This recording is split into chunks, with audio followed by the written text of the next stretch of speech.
बहुत ही प्रिय और बेहद सम्मानित साथियों, हृदय की असीम गहराइयों से अभिनंदन, बहुत बहुत हार्दिक स्वागत। साथियों, यदि आप सरप्राइज की तलाश में हैं, सरप्राइज की प्रतीक्षा कर रहे हैं और उस सरप्राइज के बजाय आपको सदमा मिल जाए, ईश्वर न करे, तो कैसी मनोस्थिति होगी? बेशक बहुत ही खतरनाक स्थिति होगी। साथियों, आपने शीर्षक में पढ़ा कि गुण मिलान पर क्यों भारी पड़ गया मंगल दोष।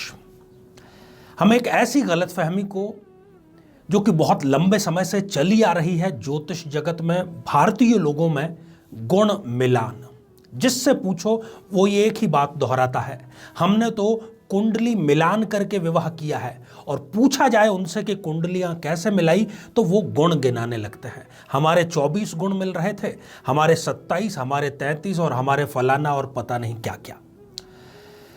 वो इस गलतफहमी में है कि गुण मिलान को ही वो कुंडली मिलान मान बैठे हैं। और दिक्कत परेशानी कब आती है? शादी के कुछ समय बाद में। और जब फिर वो दर दर भटकते हैं, तब उनको कोई सही मार्गदर्शन करने वाला ये बतलाता है कि भाई साहब, आपने केवल गुण मिलाए थे, कुंडली नहीं मिलाई थी। आप ऐसी गलती न करें, इसमें हम आपकी सहायता करते हैं। समय समय पर हम ऐसे जागरूकता के एपिसोड लेकर के आते हैं और यहाँ हम प्रयास करेंगे कि आई बटन का एक लिंक आपको दें, जिसमें पूरी की पूरी प्लेलिस्ट है कि आप घर बैठे कैसे कुंडली मिलान कर सकें। कुंडली मिलान के समय आपको किन किन पक्षों को बिल्कुल भी गलती से अनदेखा नहीं करना चाहिए। चलिए बात करते हैं आज के मुद्दे की, कि क्यों एक रिश्ते में ऐसा हुआ कि गुण मिलान के बावजूद, और गुण भी कोई कम नहीं मिले थे, 22 गुण उनके मिल रहे थे, और 22 गुण मिलने के बावजूद भी आज वो किस दहलीज पर खड़े हैं? तलाक की दहलीज पर। आखिर क्या गलती हुई उनसे? उनकी जन्म कुंडलियों का हम एक आंशिक विश्लेषण करके जानने का प्रयास करेंगे। साथियों, इस पर हम विश्लेषण जाने इससे पहले एक बेहद जरूरी सूचना कि हम हमारे प्रत्येक एपिसोड के अंत में किसी न किसी जातक के प्रश्न का उत्तर देते हैं, और ये प्रश्न हमें प्राप्त होते हैं आप लोगों के ही द्वारा YouTube कमेंट के माध्यम से। साथियों, शोध के दौरान जो बात हमारे सामने आई वो ये थी कि एक वर के माता पिता और एक कन्या के माता पिता, मतलब दोनों ही पक्ष के माता पिता अपने अपने बच्चों के लिए कोई सुयोग्य जीवन साथी तलाश कर रहे थे। और हो ये रहा था कि वो लगातार, चूंकि उन्होंने कई फिल्टर लगा रखे थे, सैलरी के, स्टेटस के, हाइट के, उनका फेयरनेस कैसा हो, तो वो लगातार दूसरों को रिजेक्ट करते चले जा रहे थे। एक स्थान पर ऐसा हुआ कि माता पिता को, अर्थात परिवार को, तो वो रिश्ता पसंद नहीं आया, पर वो दोनों, लड़का और लड़की, एक दूसरे को चाहने लगे। और उन्होंने अपने अपने घर वालों से ये कह दिया कि हम शादी करेंगे तो इसी से करेंगे और किसी से भी नहीं करेंगे। इसको आप एक प्रकार से कह सकते हैं कि ये एक इत्तेफाक से लव मैरिज, बेसिकली ये लव मैरिज ही थी। देखने में ये चाहे अरेंज लग रही हो, और उन दोनों को एक दूसरे से इतना प्रेम हो गया कि उसके बाद जितने रिश्ते उनके माता पिता तलाश के लेकर के आते, उसको वो सिरे से खारिज कर देते, कोई ना कोई उसमें कमी निकाल देते कि नहीं, हम तो उसी से विवाह करेंगे। इतना ही नहीं, लड़की जो कि बेहद खूबसूरत थी, ग्लैमर जगत में वो अपना करियर बनाने को ही थी, और उसको कुछ ऑफर भी मिल गए थे, परंतु उस लड़के ने ये कहा कि आप फिल्म जगत में नहीं जा सकती, मुझे ये बिल्कुल पसंद नहीं। इतना कहना था, और उस लड़की ने अपने करियर को वहीं पर दांव पर लगा दिया।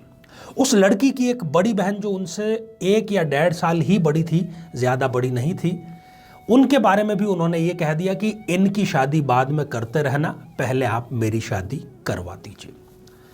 अब यहाँ पर मैं आपको स्क्रीन पर जो समस्या है वो बतला देना चाहता हूँ। ऊपर जो कुंडली है, नीचे जो कुंडली है, दोनों ही कुंडलियां खाली है। ऊपर वाली जो कुंडली है यह है वर की, अर्थात लड़के की कुंडली। नीचे जो कुंडली है यह है कन्या की कुंडली, अर्थात लड़की की कुंडली।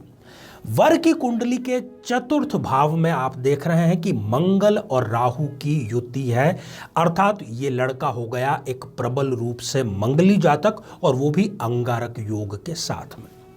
अब यदि मंगल की स्थिति कन्या की जन्म पत्रिका में हम देखें तो पंचम भाव में मंगल विराजमान है, बिल्कुल सामान्य स्थिति में। मंगल का किसी प्रकार से कैंसिलेशन नहीं हुआ और ग्रह मेलापक का यहां पर एक तरीके से अनदेखी करने के बाद इन्होंने विवाह संपन्न कर दिया।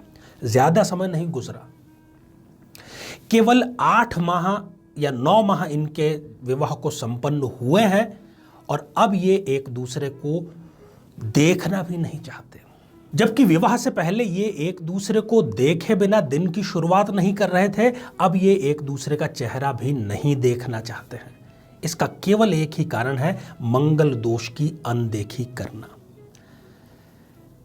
कुछ ऐसी बातें इन दोनों को एक दूसरे के बारे में विवाह के बाद पता चली जो इनको नागवार गुजरी। जो लड़का है वो विवाह के पश्चात ही एक विशेष प्रकार का नशा करने लगा। काफी समझाइश के बाद में भी वो नशा छोड़ने को तैयार नहीं हुआ और ये विवाद इतना ज्यादा बढ़ गया कि अब वो दोनों कोर्ट की दहलीज पर खड़े हैं। साथियों, इस प्रकार के दिन आपको न देखने पड़े, इसके लिए मैं आपसे करबद्ध प्रार्थना करता हूं कि आप बिना कुंडली मिलाए बिल्कुल भी विवाह के लिए आगे ना बढ़ें। आपकी जिंदगी है और विवाह एक ऐसा फैसला है जो शायद संभवतः जीवन का सर्वाधिक और महत्वपूर्ण फैसला होता है। तो आइए साथियों, अब हम बढ़ते हैं आज के हमारे कमेंट के चरण की ओर। आज हमने कमेंट शामिल किया है तृप्ति जैन जी का, जो कि उन्होंने लिखा है कोलकाता पश्चिमी बंगाल से। तृप्ति जी, आपने पूछा है कि आपकी लाइफ में गोल्डन पीरियड, स्वर्णिम काल कब आएगा। आपकी जन्म पत्रिका के अनुसार जुलाई 2023 के बाद ही जब केतु का अंतर आएगा, वो ही आपकी गोल्डन पीरियड को साथ में अपने लेकर के आएगा। एक आप सावधानी ये बरतें कि बोलने से पहले आप सोचिए। तोल और मोल के यदि आप बोलेंगे तो केतु देव प्रसन्न होंगे और आपको वो अपनी दशा में अति उत्तम फल प्रदान करेंगे। तो आइए साथियों, अब आज का बेहद ही आसान सा प्रश्न। आज हमने चर्चा की कुंडली मिलान की, मंगल की, एक केस स्टडी की। जिस केस स्टडी का हमने आज उल्लेख किया उसमें जातक और जातिका के कितने गुण मिल रहे थे। साथियों, आप सभी स्वस्थ, समृद्ध और शांतिपूर्वक जीवन व्यतीत करें। नमस्कार। जीवन में किसी समस्या का सामना कर रहे हैं, जैसे कि शादी में देरी होना, पति पत्नी में मनमुटाव या तलाक तक की नौबत आ जाना, संतान का प्राप्त न हो पाना, नौकरी या धन प्राप्ति में बाधा आना, जीवन के प्रत्येक क्षेत्र में किसी न किसी प्रकार की बाधा आना, तो आज ही अपनी जन्म पत्रिका का संपूर्ण विश्लेषण करवाएं और पाएं समस्या से सदैव के लिए मुक्ति।